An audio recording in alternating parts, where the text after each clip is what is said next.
তোমার সিম্বুরা দোকান পাড়া দিয়ে যাঙ্গা আলী মধ্যে বাইরে আসে দিলে ধরে গেছে তোর আজকে গোড়া গেড়ে তোমার গোড়া বলে 3টা হয়েছে।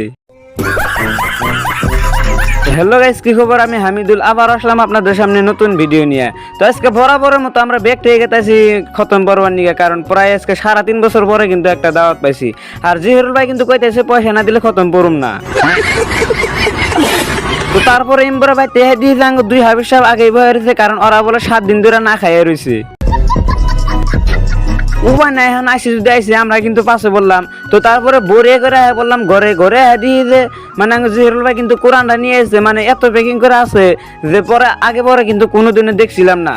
তো তারপরে খতম পর আগে কিন্তু ইমবরা খাইবার নিয়ে এসে আর হাবিব সাহেব কিন্তু মানে খাওয়ার দেহে এরা কিন্তু আর সহ্য করা হলো না। ওম ভাই কিন্তু মানে খালির মধ্যে নাক ডাবাই খাওয়া আরম্ভ করছে। তো তারপরে উপায় নাই, তারপরে খতম পরে হেরে কিন্তু আমরা বহে রয়েছি ব্যক্তিয়ে। তো আহান কিন্তু ওরা এতিম গেছে গা, কারণ মেলা দিন দিয়েছি একটাও কিন্তু খাইবার দেন কে। তো তারপরে বরে করে খতম পরে কিন্তু আহান বাইতে গেতাছি গা। আর বাইতে কিন্তু আসছিলাম বাইতে থেকে প্রায় মেলা দূর। তো তারপরে ইমবুরা হেরে আইলাম ইমবুরা আঙ্গ যে বাড়িতে থেকে কোরআন নিছিলাম সেই বাড়িতে দিবেন নিগা। আর আঙ্গ জিহরুল ভাই কিন্তু কোরআন আলার এমন ডাক দিল, মানে হুই না কিন্তু আমার আশি হয়ে গেল গা। তো তারপরে ইমবুরা আইতে আইলাম আঙ্গ রাস্তায়। তো রাস্তায় দিয়ে হাবিব সাহেবরা কিন্তু পয়সা বিলাইতেছে, আর আমারও কিন্তু দিল। জিহরুল ভাই কিন্তু আগে কইসাল পয়সা না দিলে কিন্তু খতম পড়ুম না।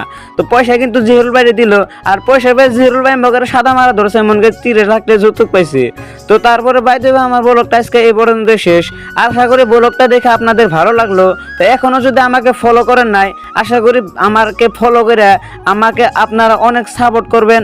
আর আপনাদের কাছ থেকে আমি এটাই চাই যাতে আপনারা আমার সবসময় আমার সাথে থাকবেন। বাই।